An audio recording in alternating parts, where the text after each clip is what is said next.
Okay, Michael J. We got a weekend just winding up where Mark Carney is hitting Grand Slam home runs. Jagmeet Singh in park doubles. And Leader Poilievre striking out at the plate.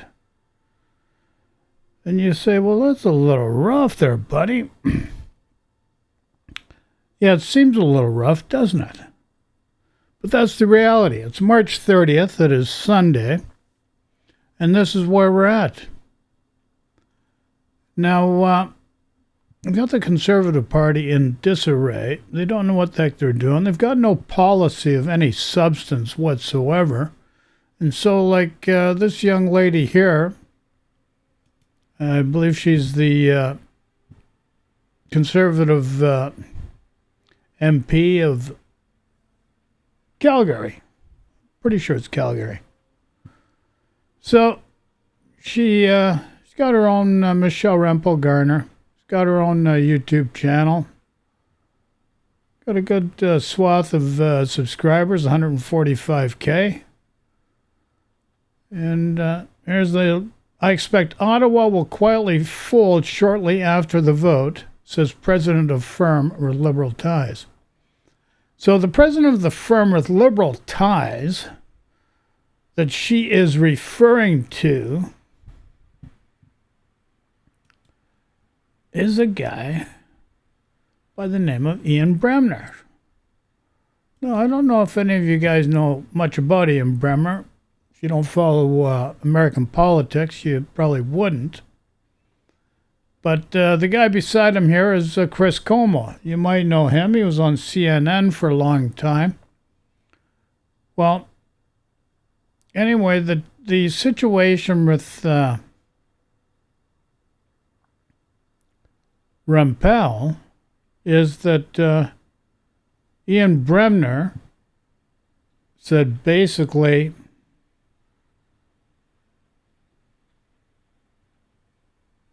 that U.S.-Canada trade war, whoever tries to compete with the Americans will fold. And this is the rationale. And this is where this Chris Como and Ian Bremner interview, if you watch it, you'll understand and give you a bit of a perspective as to why he would maintain that, because the American perspective is much different from the Canadian perspective. So the fact of the matter is he's making a generalization that whether it's Mexico or whether it's Canada, they're just going to fold. They can't fight a tariff war. And no, we can't fight a tariff war. And that's why Carney was in Europe, drumming up new trade ties, resuscitating trade ties where you need industrial carbon tax credit system in place. But anyways, we're stuck with this lady. This is what she's saying. Like, they're just grasping us. This is nothing to do with anything. It means nothing because this guy Ian Bremner has no idea who's going to be the Prime Minister of Canada. For all we know, he still thinks Trudeau is. And they don't care. They're in their own bubble in the United States. There's a lot of anxiety in Canada right now because of a lot of issues. Affordability, crime. There's a lot of things going on. Okay. Affordability. There's a couple. That's a really large basket of goods.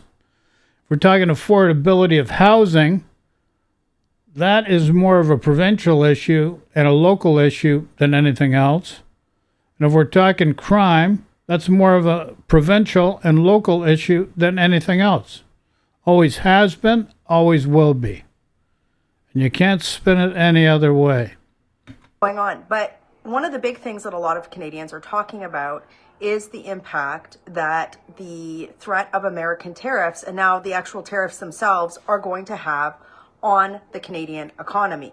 Now, today there was a development on this front that was not great, and it came out of a firm that has really, really close ties with senior members of the Liberal Party who are actually participating in the Liberal campaign right now. And I want to walk you through this, because this is not on any major news network, but it's really telling about where the Liberal Party of Canada, their head could actually be when it comes to their ability to fight for our country.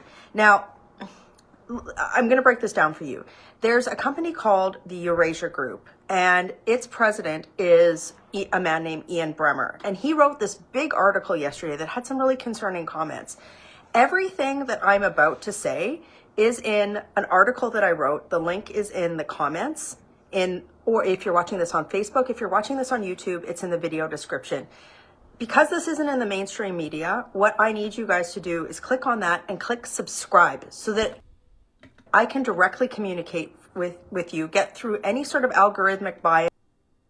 Algorithmic bias? What are you trying to hide? Should be nothing you're trying to hide. Nothing in the description. No link there. So that's nothing but nonsense. But anyways, Ian Bremner's main group, or main business,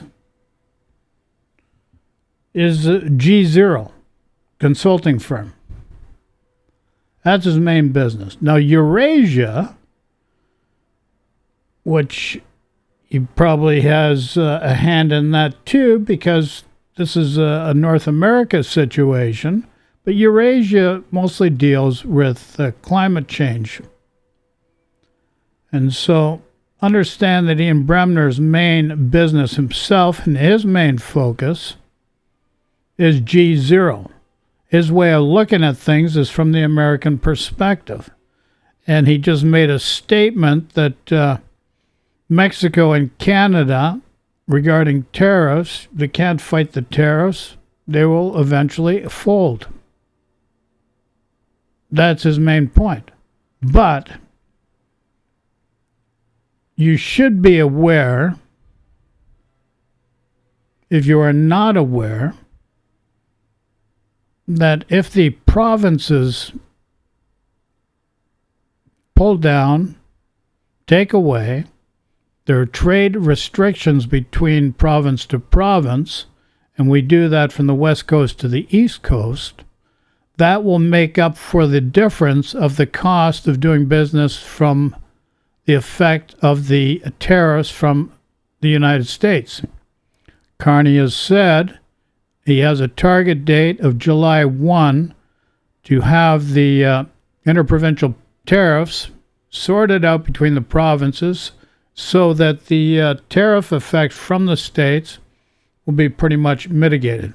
Won't be eliminated, but it'll be mitigated.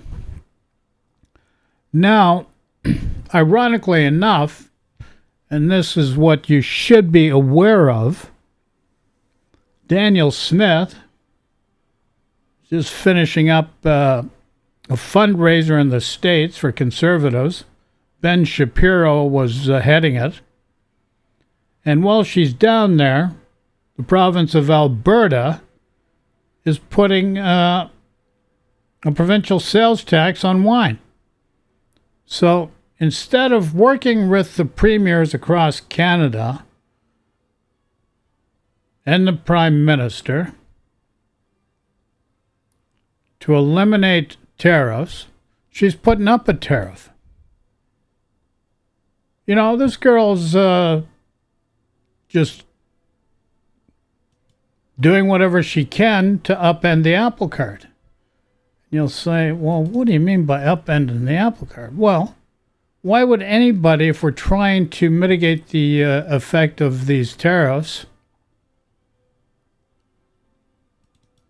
why would you?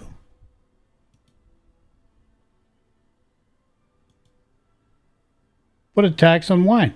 You're adding to the problem. You've had two Prime Minister and Premier meetings where we're working on getting the tariffs becoming a non-issue by focusing on trade from coast to coast in Canada. And Danielle Smith is just a one-trick pony. Oil and gas, nothing else. She'll sell everybody out just for oil and gas. She doesn't care. There's more to life than just oil and gas. But in addition to that,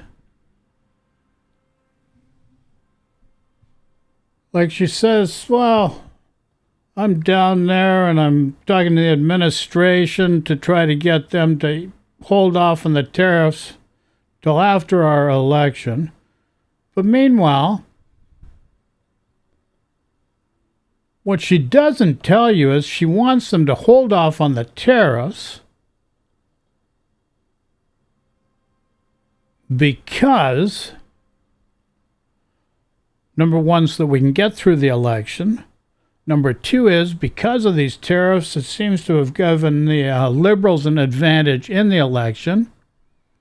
And number three, the most important thing, she argues that Conservative leader Pierre Poilievre would be more in sync with the Trump administration, so the truce would benefit both sides.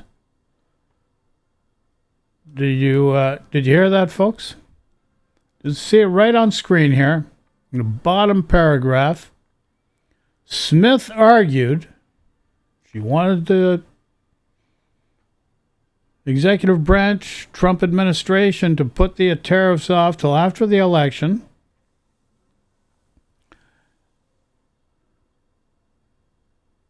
Because she felt that gave an advantage to the Liberals. And number two, she argued that Conservative leader Pierre Poilievre would be more in sync with the Trump administration. So the truth, therefore, would benefit her side and the White House side. You can't get it much better. And I've got the minutes. I've got a record of the Breitbart meeting. So there's no secret there, folks.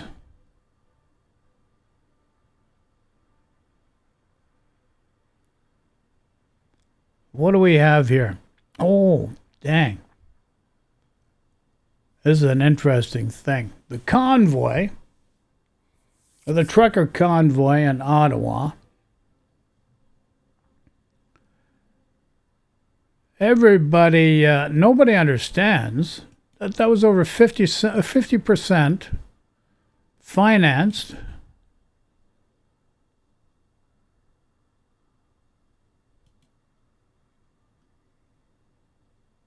by the Americans, American interests. They want to manipulate and upset the political positions in Canada. The National Post, the Toronto Sun, they're directed by their owners, which is an American hedge fund, to promote the American hedge fund interests. That's what they have to do. So as I just stated, I've shown you what I had wanted to show you regarding this. Trump's favorite Canadian politician ignites firestorm. She didn't ask for it just to be put off till after the election. She asked specifically to be put off till after the election because it seems to be giving the Liberal Party the advantage. And also, from her point of view, that Pierre Poilievre, the Conservative candidate, would be better to be at the table and be more in sync with what the politicians here in Alberta, Canada, and the United States want together, at the expense of the Canadian people. And there you go. Let's just put things on pause so we can get through an election, Smith added, noting Poilievre would open more opportunities for the U.S.-Canada relationship. So that's where we're at there. With the understanding that here, this girl from Calgary manipulating a situation, it's a nothing burger. But this is what she's left doing. So all they're doing is manipulating and creating days of our lives, the guiding light. What other freaking soap opera do you want to watch? Now here, I'm going to have you, we're going to look at this gentleman here. We call him Mr. Steve Boots, Mr. Smith. And that's a reference to the Matrix, because we're in the Matrix right now. Everybody seems to have forgotten that 2020, we had the worst pandemic in the world in over 100 years. It devastated supply chains, which only have just started recovering within the past year. But it caused an inflation spike that was unbelievable. You also seem to have forgotten that back when that happened, everything ground to a halt.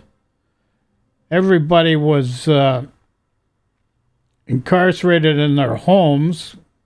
No business was happening. Nobody had an income, but the government provided an income.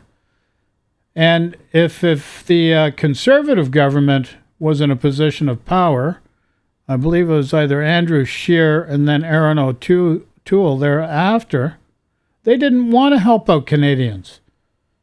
You thought it was bad enough as it was back then that you had to stay in servitude within your own home. You couldn't go out. There was no business, no work. Nothing happened. GDP across the country, across the world, stopped. It hit a brick wall. We haven't seen anything like that in over 100 years. And you don't recover from that overnight. Now, a perfect example is Biden in the States. Everybody criticizes him, but he built a good economy. He was really good at and did a wonderful job of handling the inflation issue. Everybody around the world had to deal with it. Not exclusive to Canada. It's a worldwide thing. A lot of people around the world did not get supplements to help them get through that pandemic so that they could buy groceries and could take care of their needs. A lot of pain and suffering, severe in a lot of areas that had no supports like we were fortunate to have in Canada, in which Andrew Scheer and Aaron O'Toole did not want the government to give. They may have been a little bit at the very beginning, but they pulled their support. The only guy that helped support it with the Liberals was Jagmeet Singh. That was it. So now we're going to go to Mr. Smith. I call him the Matrix, from the Matrix movies. He's going to explain the recent, because I've got this whole agenda set up, but he's put it in an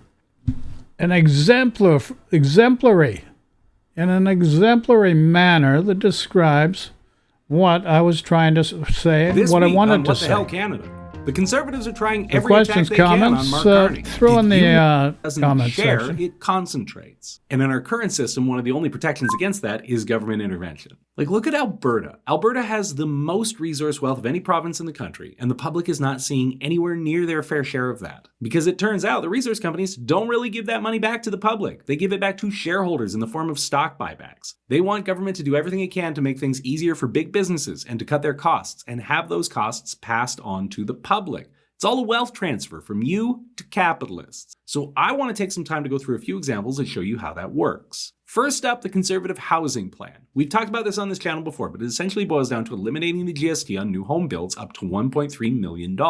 So a couple of things. This does not have any limitations when it comes to how many homes you can buy. That means that major real estate investors could potentially buy tons of homes and cash in on that same 5% discount every single time. It disproportionately benefits the wealthy. If you're buying a house for $300,000, you'd save $15K. If you're buying a house for $1.3 million, which is the maximum under this exemption, you would save $65,000. Way more money for the person who already had $1.3 million to buy a home. Remind me again how Pierre Poilievre cares about the little guy. Why does someone with 5 times the wealth get 5 times the money? Shouldn't they be paying their fair share?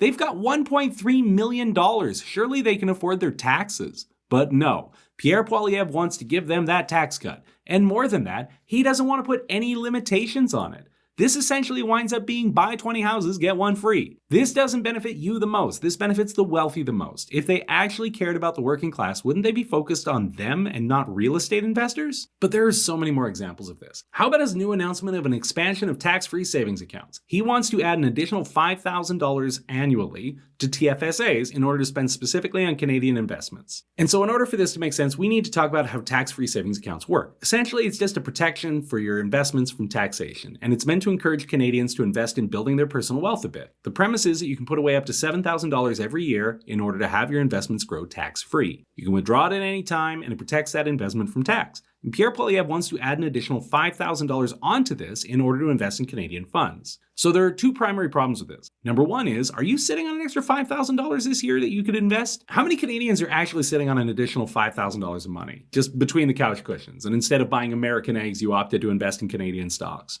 Super common experience. So to give you a sense, at present, with the limit being $7,000, the majority of Canadians do not use that whole amount, not even close. In total, 9.8 million Canadians have a TFSA and put money into it last year. Out of that group, 1.5 million contributed the maximum. 1.5 million Canadians total. So essentially, a small number of the wealthiest Canadians. Nobody else got to the max. So this $5,000 additional top-up is only going to benefit the wealthiest 1.5 million Canadians. So is that a policy that benefits ordinary Canadians or the ones with the most money? And this is what it comes down to. Pierre Poilievre frames a lot of this stuff as some sort of self-empowerment, allowing Canadians to make their own financial decisions. But the number of options available to most Canadians is low. Most Canadians are already struggling to pay the bills, and so the idea of having an additional $5,000 on top of your existing $7,000 that you put in your TFSA is incredibly unlikely. But more than that, it's also worth noting that he is framing this as a form of economic stimulus, but it's really a wealth transfer. This is moving more money into the stock market, which doesn't provide more money to Canadian businesses or to Canadians. It provides more money to the stock market. It drives up Canadian stock prices without actually impacting Canadian businesses. It's about shareholder value. It's just an excuse to juice the stock market and a way to make it easier to avoid taxation. If you're one of the 1.5 million richest Canadians who are the ones topping up their TFSAs, frankly, I don't think you need much more of a tax shelter. And I'm not sure why the Conservatives seem to think that you do, because they're obviously for the working class. It doesn't make any sense. People buying $12,000 worth of stocks annually. Workers. I know I've definitely got an extra $12K knocking around. Side note, I was trying to come up with a joke here and looked up things that cost $12,000, and one was 1,000 Philly cheesesteaks. And honestly, that's the kind of investment I want to be making. And it's the same with the income tax cut that he's proposed. Income tax cuts wind up being wealth transfers, but not in the way that you think. You see, he wants to bring forward a significant cut to the lowest bracket of the income tax roll. And right out of the gates, he is framing this incredibly disingenuously. He is calling this a 15% tax cut. He is not lowering your taxes by 15%. He is lowering your taxes by 15% of what they currently are on one tax bracket. In actuality, he's dropping the lowest income tax rate by 2.25%, which means that this is going to save the average Canadian worker earning $57,000 $900 a year. Which, fair enough, but let's actually think this through a little bit. Say that you're a Canadian worker who benefits from this tax cut and saves $900. Congratulations. You have saved the exact same amount on your taxes as Galen Weston. He's going to get $900 too, because his income at the lowest bracket gets the exact same income tax reduction. So this is really poorly targeted, just for starters. But more than that, let's think about this in terms of the examples of the programs that Pierre Poilievre wants to cut, or at least not expand. He's been anti-dental and pharmacare constantly, and now he's changed his tune completely and is claiming that he's going to protect those programs, claiming nobody's going to lose their existing coverage, but leaving out that the expansions are scheduled for May. He knows. Yeah, look what happened down in the United States. Trump said, oh, don't worry about Social Security. Don't worry about Medicaid. Don't worry about food stamps. And they're friggin' slashing everything indiscriminately. You got a guy like Elon Musk going into large administrative institutions like USAID. And so what's that computer for? And the person around at the time may not know. So I don't know. And Elon Musk will just pull the plug and just say, well, this is one way of finding out. And they did that with air traffic controllers, and all of a sudden planes are friggin' crashing in the sky, dropping out of the sky, crashing all over the place. And it's a serious issue. And this is the problem with the way Pierre Poilievre does things. And these tax cuts and the way he does things is going to have to come out from the service side. And so all the services that you're getting are going to have to get cut. No different from what Trump was doing.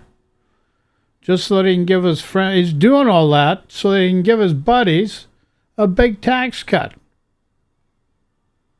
A continuation of the original tax cut that he gave from 2018.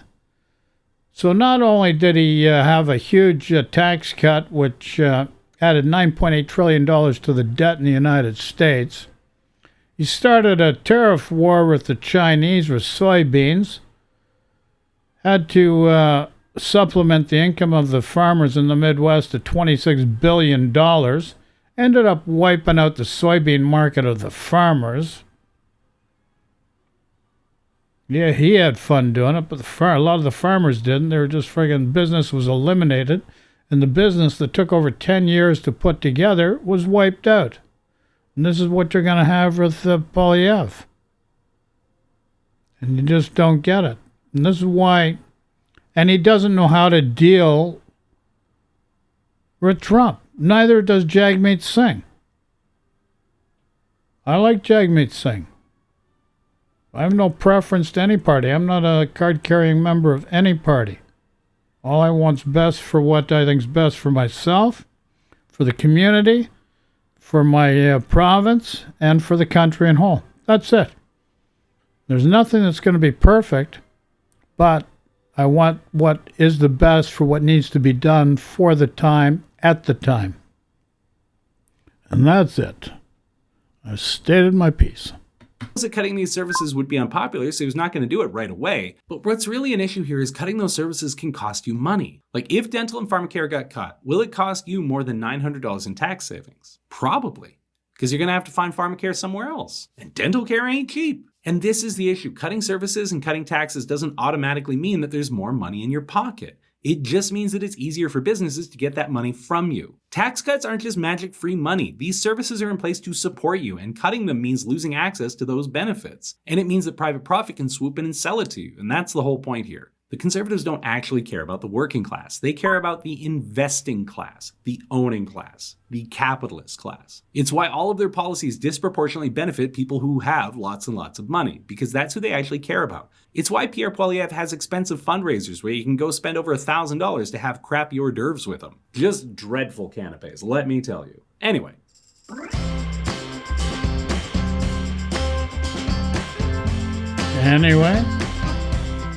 You got me on the canapes, the hors d'oeuvres. That was weird something. Pierre Poilievre is. He was asked very directly about how his party rejected the candidacy of Mike DeYoung. He is a longtime BC MLA and former cabinet minister who put his name forward for the nomination for Abbotsford South Langley. However, his candidacy was rejected by the party with no formal reason given. There's some sort of dealings going on, but nobody really knows what, and so now he's going to run as an independent. And when Pierre Poilievre was asked very directly about the rejection of the DeYoung candidacy, Poilievre.exe shut down and rebooted. Honestly, it is really something. You want to watch somebody absolutely panic when asked a direct question? Check this out.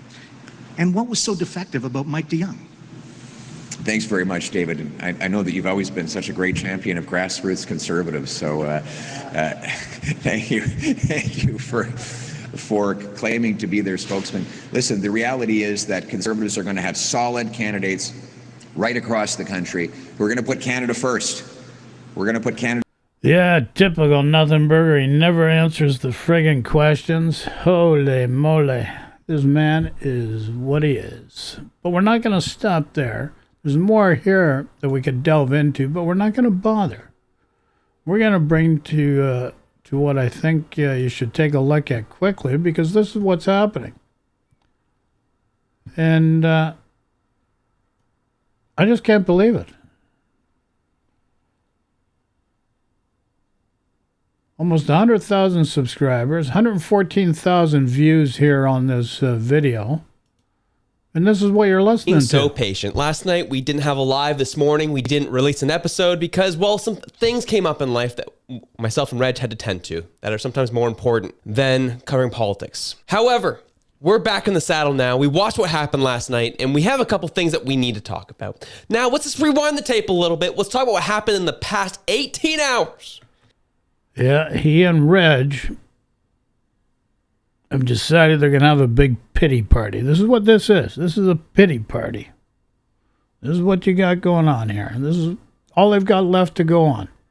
In this country, and the diabolical ridiculousness of this man they call Mark Carney, who is the prime minister, they say. So 2 days ago, Donald Trump puts 25% on the auto industry. Mark Carney flew to Ottawa, talked to his people for a good chunk of the day, and then came out with this statement at the end of those meetings. The old relationship we had with the United States, based on deepening integration of our economies and tight security and military cooperations, is over. Watch him blow a gasket here. What exactly the United States does next is unclear. But what is clear is that we, as Canadians, have agency. We have power. No, we don't. But let's continue. We just had the mayor of Windsor the other day who talked about Carney's address about we're going to put $2 billion in the auto industry and we're going to only focus on Canada. And he says that's irresponsible, impossible. What is he even doing? That doesn't work. What's most annoying is this statement was put out over what the actual fact sheet is, which is importers of automobiles under the USMCA agreement will be given the opportunity to certify their U.S. content, and systems will be implemented such that the 25% tariff will only apply to the value of their non-U.S. content.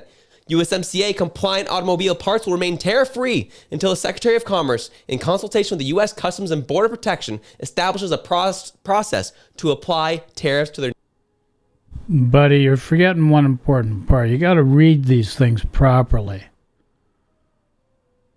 The 25% tariff will only apply to the value of their non-U.S. content. Okay? So importers of automobiles under the United States, Mexico, Canada agreement will be given the opportunity to certify their U.S. content, and that means make a representation, a certificate, how much is U.S. content, and the rest that is not U.S. content will be subject to the 25% tariff. For some reason, you don't understand what's written there, but that's what it is. Non-U.S. content. This is being targeted at Europe and China. It's not being targeted at us. But the people don't really know that. And that's what Mark Carney was trying to play on, wasn't he? Oh, they said 25% on auto. So we got a Domar's rant that's going on based on a manifestation of something that doesn't exist. So he's trying to blame Carney for the fact that he can't read legalese. Actually, this one's a pretty easy one to understand. But I don't know why. Reg and him seem to have a problem understanding this stuff. Industry is actually not going to have that much of an impact based on what the fact sheet says from the White House. You're not going to really see much of anything. No layoffs, no nothing. That's what happened. And they took this and used this as a pretext to give us this trash yesterday. A severing of our relationship with the United States, saying we can't work with them no more. It is over. The Prime Minister did that yesterday. Yeah, things have changed. We've got to open new markets. First of all, we can start by dropping our interprovincial barriers, trade across the country from West Coast to the East Coast and vice versa. Maybe you can phone up Danielle Smith in Alberta and tell her, we want to drop barriers. Why are you putting a 12% tax on wine in Alberta? Like, it makes no sense. So if you're going to get mad at Danielle Smith. Like, just doesn't make sense there, buddy. Like, I understand you and Reg are upset, but let's get it together, buddy. But then, in an equally disgusting manner, We have Ian Bremmer, the president of the Eurasia Group. You know, the Eurasia Group, the one that had Mrs. Diana Fox, Mark Carney's wife, as a senior advisor up until, or listed as a senior advisor up until, I don't know, a handful of days ago. You know, the same place that has Gerald Butts as the vice chair of this group, who also happens to be the most senior advisor on Mark Carney's campaign and in his inner circle with Katie Telford. You know those people? Well, Ian Bremmer, the president of that group, that whole group, you know, posted an article in G0, which is the media arm of the Eurasia Group, who is run by Evan Solomon, who also, by the way, is also a Liberal candidate. There's one of their star candidates that they're running. Yeah, he wrote this. America's largest trade partners, Mexico and Canada, are facing more significant trade pressures from the Trump administration. But the imbalance of power is such that they have no credible strategy to push back. Everyone understands that they'll have to accept Trump's terms eventually. The only question is whether capitulation comes before or after a costly fight. Riding an 85% job approval, Mexican President Claudia Sheinbaum has enough domestic political space to yield to Trump's demands to keep Mexico in his good graces, as she is already doing. By contrast, Canadian leaders have a political incentive to put up a bigger fight because Trump's threats towards Canada's economy and sovereignty have sharply inflamed nationalist sentiment north of the border in the run-up to the April 28th elections. However, I expect Ottawa will quietly fold shortly after the vote to ensure the ongoing relations with the U.S. remain functional. Again,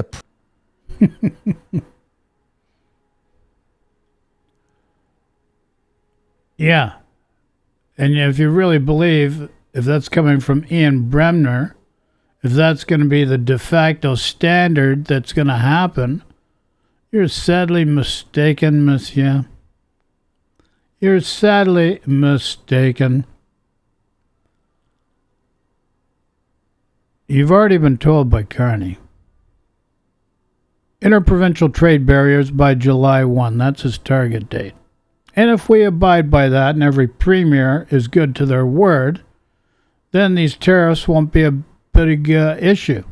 We can keep working with the ministers to see if we can work out a deal with the U.S., but at the same time, we're going to be focusing on Europe so we can make new trade partners that are a lot more stable than dealing with the likes of a Donald Trump. And it's as simple as that. And in order to deal with Europeans, you need an industrial carbon credit system in place, which is what we do have, with the understanding that the industry carbon tax that we do have does not trickle down to the consumer here in Canada. Okay? Let's make sure that that's understood. President of the Eurasia Group wrote this. And with all the really tight connections between the Liberal Party, Mark Carney, and the Eurasia Group, you think, I don't know, conversations have already been had? You think those backdoor meetings? They're like, yeah, we're going to have to give in because we all see it. But they've sold the lie to the Canadian people that they're going to elbows up and fight back. And what have we on this show and all the other independent media been saying? We cannot fight back. This is stupid. What are you doing? We need diplomacy. They alienated Daniel. You're not going to want to fight with the Americans and Trump right now, buddy. And that's why Ian Bremner's stating, if you're going to take that position to fight back, you're going to end up capitulating. So you have to take measured response with certain tariffs going back in industries that materially do not cause great harm to Canada. Either way, because of the tariffs, you're going to end up with an issue. And it's a worldwide issue because the Americans are doing it to the Europeans. They're doing it worldwide to everyone right now.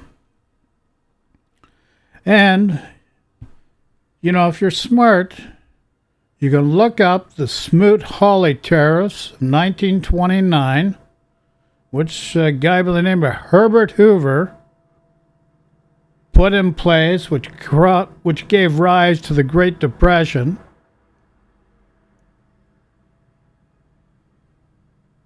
Because the Americans are going to put out tariffs. Tariffs are going to go back. It's going to destabilize the economy in the world. Already, we don't have the magnitude of tariffs that are coming in place yet, But you've seen the American stock markets friggin' dive.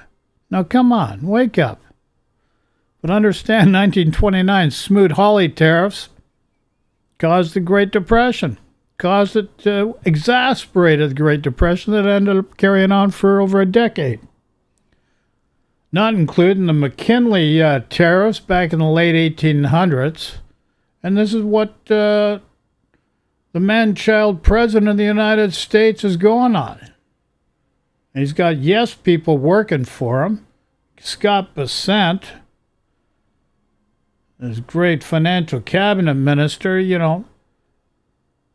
actually worked for the Soros Fund. And here he is in a Republican conservative environment. Go figure. And everybody say, well, yeah, Clinton, Soros, Democrats, Soros, liberals, Soros. And meanwhile, this guy Scott Bessent made his fortune with Soros. And what Scott Bessent did was shorted currencies. Yeah, do you think for a second that what they're doing, in America, the President of the United States created his own Bitcoin to make millions of dollars, billions of dollars. So you have no idea what you're talking about. But I appreciate you.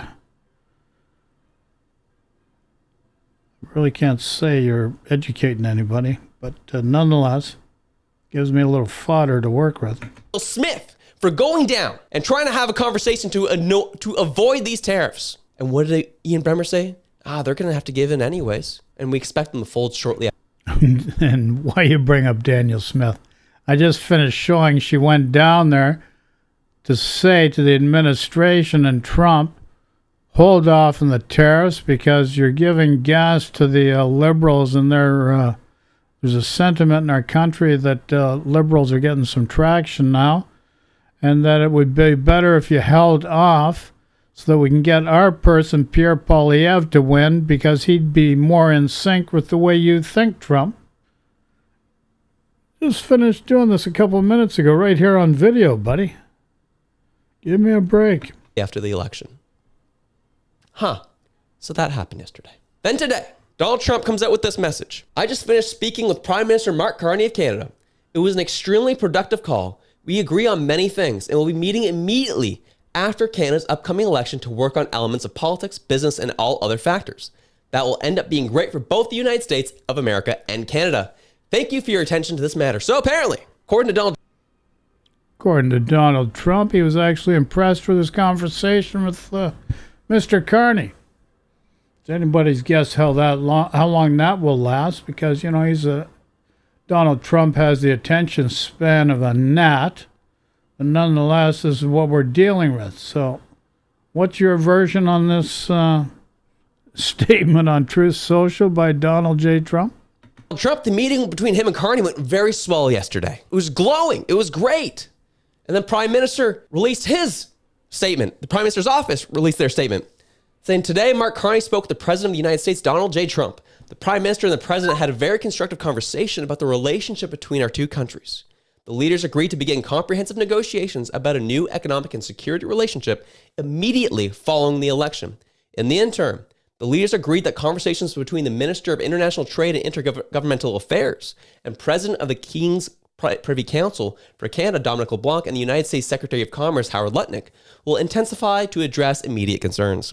The Prime Minister told the President that he would be working hard for the next month to earn the right to represent Canada in those discussions. The Prime Minister informed the President that his government will implement retaliatory tariffs to protect Canadian workers and our economy following the announcement of additional U.S. trade actions on April 2nd, 2025. And the experts and the economists have already told us that retaliatory tariffs are a terrible idea. What are we even doing here? Yet they keep moving forward with a stupid idea. But even from Carney's perspective, it was a constructive call. So Trump saying it's good. Carney said it was good. And then you say in light what Ian Bremmer said. Looks like Carney and his group are willing to sell us off the first chance they get, folks. To the EU, to China. And roll over for Donald Trump, who said they're going to try so hard to fight against. They're going to be doing absolutely nothing.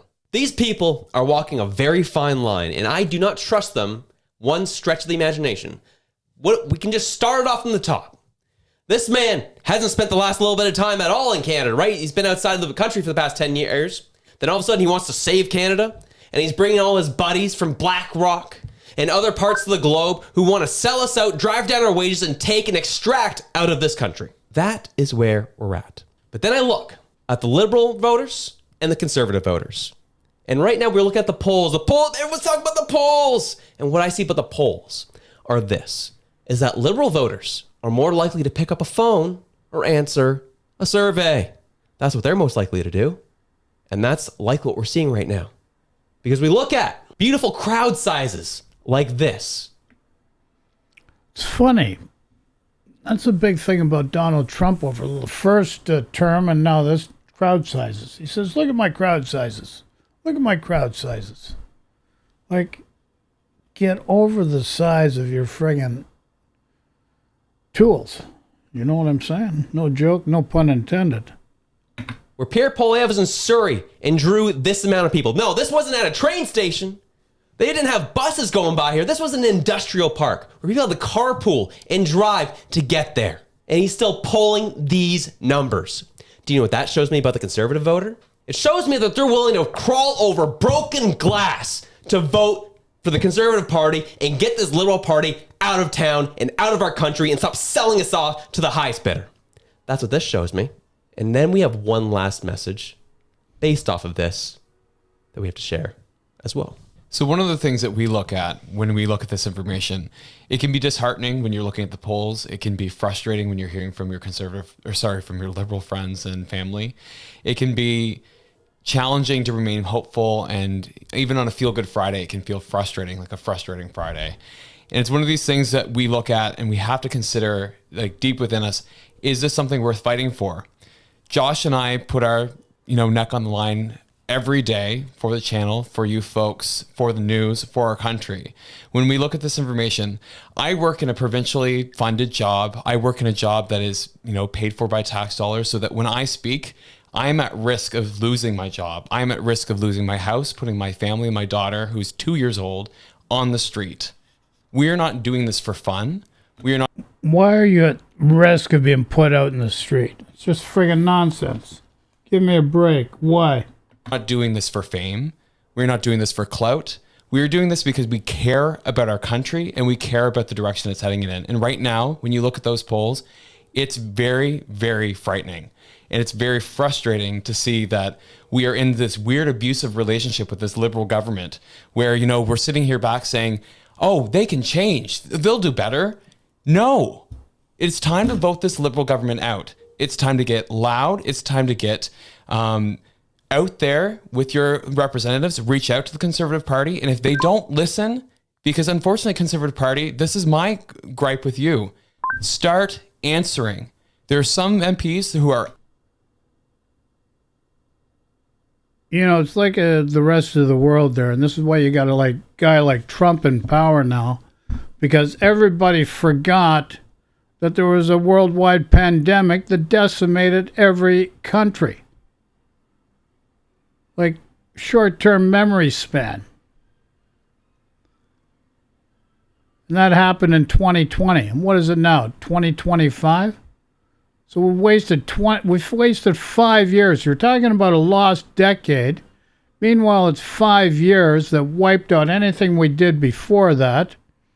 And we've had to endure this. We should be thankful that we've got what we've got right now, and let's build upon it. Instead of just playing the blame game, which is just total friggin' nonsense. Like, come on, wake up. Excellent at this. There are people I could list off right now. Rick Perkins came on this show here, and I felt so good about the Conservative Party talking to him. Talking to Rob Monk, who's also supporting the Conservative Party. Folks like them who are salt of the earth people who are doing the work. When we see Pierre out here pulling rallies, he's doing the work. The rest of the Conservative Party, you need to start doing the work as well. Get on shows like this with us. Get out in the communities. Start answering your emails, because you're not right now. And it's not just happening in my... Yeah, but here's the issue, Josh. All you're doing is tax breaks. All these tax breaks are going to do is spike inflation. And then with the tariffs, you're going to have job losses. When you have job losses, you're also going to have GDP growth stymied as well. So you're creating a boondoggle that could create stagflation, which is even worse than inflation. And this is what you do not get. That's why Carney did a tax break much smaller than what Leader Poilievre did. Because you have to have the flexibility to do other things and create and invest in zero sum, not net zero, because net zero is a different preposition from zero sum economics that's invested in your infrastructure. And I'll give you an example of one of those situations. Back in 1985, there was a conservative government under the guy by the name of Mike Harris. We had the 407, which was classified as a boondoggle. So the 407 got sold off to private enterprises so that the conservatives could balance their balance sheet. They got $3 billion for it. Over the next decade, that 407 generated 10 times that amount in revenues for the which would have gone to the government. And this is what we're talking about when I say a zero-sum benefit by investing in your infrastructure. So back in the 1980s, the Ontario healthcare system got friggin' decimated by the conservatives. Kathleen Wynne finally got a chance to start rebuilding it, but everybody got worried she spent so much. We still have not recovered the health care to the position it was prior to the Mike Harris government. So when I talk about zero-sum infrastructure spending, the 407 is a perfect example of that. And another thing you're not aware of, that even if you go back to, say, Coolidge, United States, Coolidge and Bill Clinton, two guys that did surpluses. Well, those surpluses afterwards created deep recessions. And so it's how's that? Well, the fact of the matter is, when governments try to balance their books, and this is why a government budget's very different from a personal budget at home. When governments balance their budgets, you get in a situation where the credit starts coming from private debtors. So you get private money causing the problem. And this was a result of the 2008 downfall. And this is why you had bank regulation put in place, which Trump is reversing also, and which the conservatives try to reverse here in Canada. Because the 2008 crash was because of deregulation of the banking system. And so when you're trying to balance the books and create a surplus from the government side, because you got to treat it like a household income budget, you end up with private money, and the people are investing in the stock market with their private money and other things, and it just gets friggin' blown. And this happened under Coolidge and after Clinton as well, both times. And if you have the right kind of software to be able to track these things, you'd understand these things, but not even like Friedman economics, which a lot of people in governments try to observe and maintain as their status quo, is not a good model for government. You need to look more in the MMT model. And this is what you don't realize. You guys don't get it. And then you say, oh, blame this old guy. He knows nothing. He's got nothing to do with what I'm trying. I've got no skin in the game. All I want's what's best for what I think is best for everybody. Simple as that. And it's not going to be perfect because it's never been perfect. So wake up. my riding, it's happening in other ridings too. And we're hearing about it and we're remembering this. Don't lose this election because we are here to work with you. We are here to support you and we want you to support us in return. This is a partnership. This is community building. This is for Canada. We are running the biggest risk of our lives here with this ridiculous Liberal government and this carny. That's what the Nationalists did, and they put a guy like Trump in power. And he's created an administration that models the 1930s Nationalist Party of the Germans. Ended up becoming the Nazi Party. So I admire your zealousness. Just learn a little bit. Get yourself better educated. And put it in the direction that provides what's best for everybody. Tax cuts are going to... Pierre Poilievre is not the right guy for now. Simple as that. And we'll let you and Reg and Joss, the team Reg and Joss, finish off with their diatribes here. Character who is smoke and mirrors by every definition right now.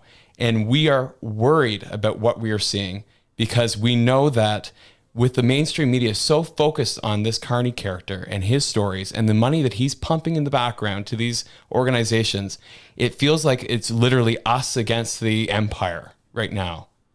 So honestly, work with us. And folks, don't be discouraged yet. Take this information, get frustrated, and let that frustration fuel you forward. We need to save this country from those who would seek to undermine it, belittle it, sell it off for the highest bidder, make their bank off of it, and strip us of our freedoms. That's bullshit. With a capital B, okay? You're a nice guy, you mean well, but you do know what you speak of. It's as simple as that. And our national unity at that level. So, get loud. National unity. Talk to Danielle Smith. Tell her to drop that friggin' sales tax on wine and get together with the other premiers and get rid of the interprovincial barriers so that we can do this properly. That's the best thing you can do. Loud. Get involved. In Conservative Party, we're here. We're ready to work with you. You just need to work with us. And to end off, this Monday, Pierre's campaign is moving over to Fredericton. I myself am driving 4 hours to go be a part of it and see what's going on and be on the ground. And I'll see you amazing folks there and see the energy that is there. But as Reg said too, I've been trying to keep this part of my life private, but what? Don't waste the 4-hour drive. Stay with your wife, stay with your family, okay? And congratulations to what's coming. The heck? I'm just going to do it now. I am 2 weeks away right now from me and my wife expecting the birth of our first child. And the reason why I'm bringing this up, and the reason why it's important to me, is I want my child to grow up in the Canada that I grew to know very well. And that's why I will do whatever it takes to make sure that happens. And this Mark Carney and this ridiculous multinational Liberal Party do not get into power any longer than they need to be. And that we can get this country back on track. So like, share, and subscribe. We love you all so much. Let's get this message out and let's keep. Okay, cool. Now just remember, we need Carney here just to straighten out this mess that we're in now.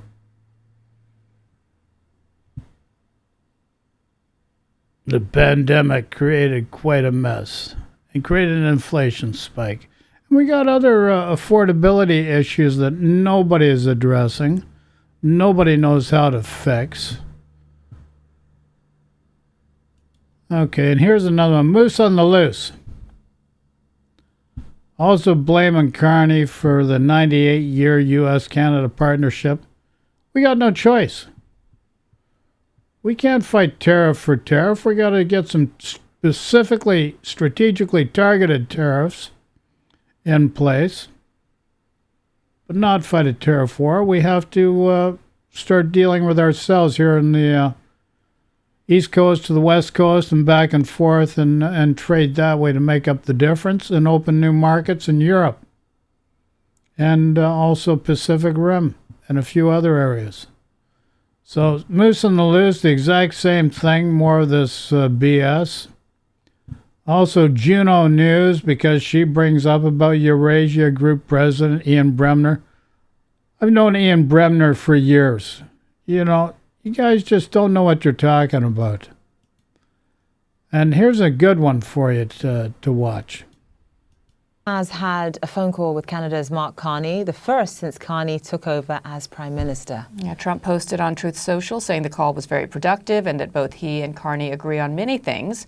Trump went on to say that they will be meeting each other in person after Canada's upcoming election.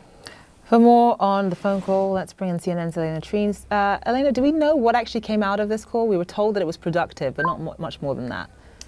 Yeah, all we have so far is what we have heard from the president, who kind of gave his immediate reaction readout on Truth Social. He said, as you mentioned, that he plans to meet immediately with Prime Minister Carney after their upcoming election, which is scheduled, I should say, exactly 1 month from today. So it could be, a different dynamic that President Donald Trump faces 1 month from today. But he said that they want to talk about then elements of politics, business, and all other factors that will end up being great for both the United States of America and Canada. We had a very good conversation. Mark called me today at 10 o'clock. We put out a statement. We had a very, very good talk. He's going through an election now, and we'll see what happens. But and as Trump said, he's going through an election, and we'll see what happens. And this is the way Carney put it to him. You got the Bloc Québécois Blanchard saying, he's making arrangements to meet with Trump after the election. Like, how can you do that? How can you sell us out? And how can you be such a way that, thing is, nobody knows who's going to win the election. Carney's just doing what needs to be done for now. Personally, I think he's the best guy for the job for right now, just like Winston Churchill was for the Second World War for the UK. And this is what we need. And Trump's saying the exact same thing.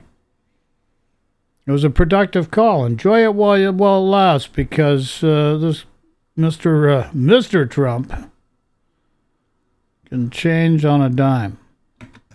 we have Liberation Day, as you know, on April 2nd, and I'm not referring to Canada, but many countries have taken advantage of us, the likes of which nobody even thought was possible for many, many decades, And, that has to stop. He's throwing it way down with Canada right now, so enjoy it while it lasts.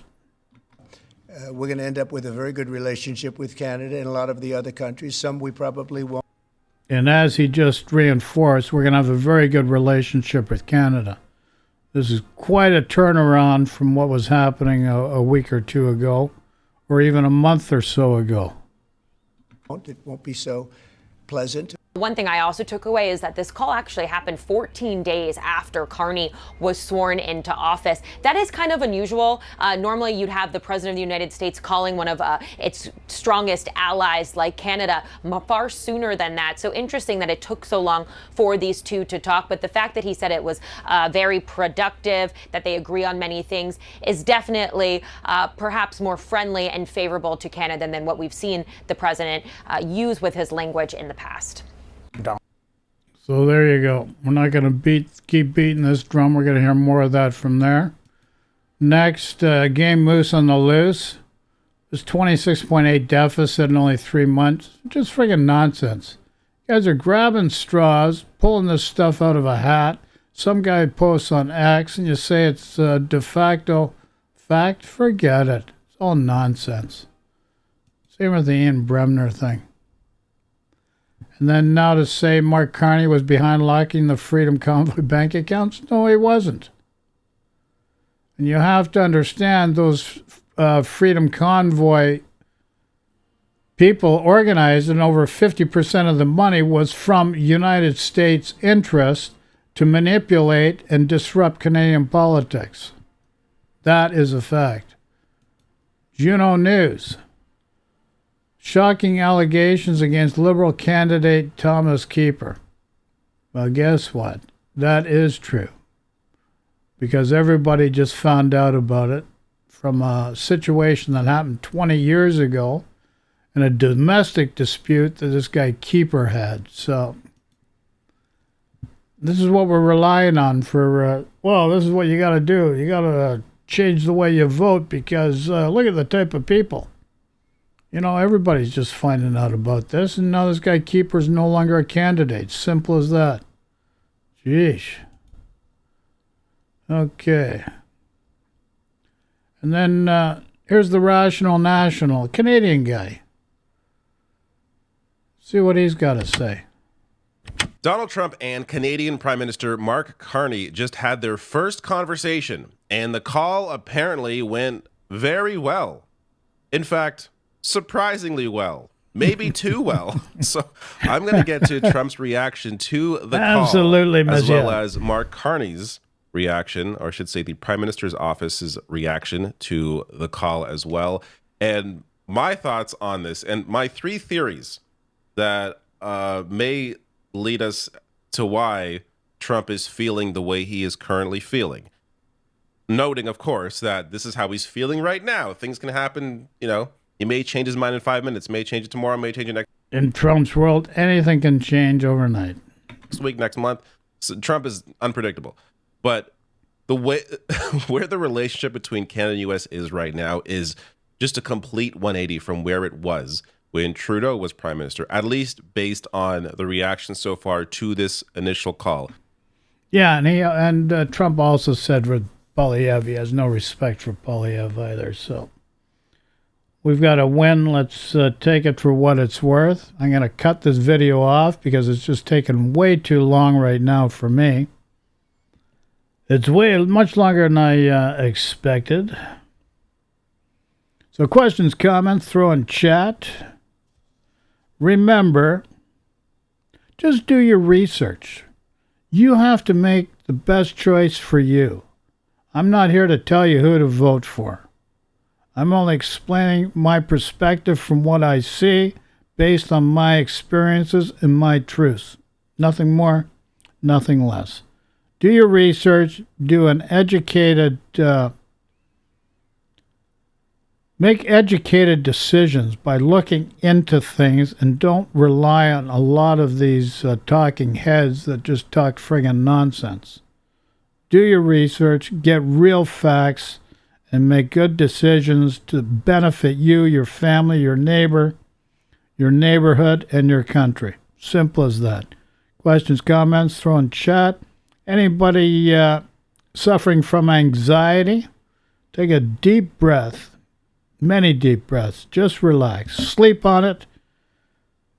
It's not the end of the world. And do what my buddies do. Sleep on it. Love and peace to everyone. Ciao for now.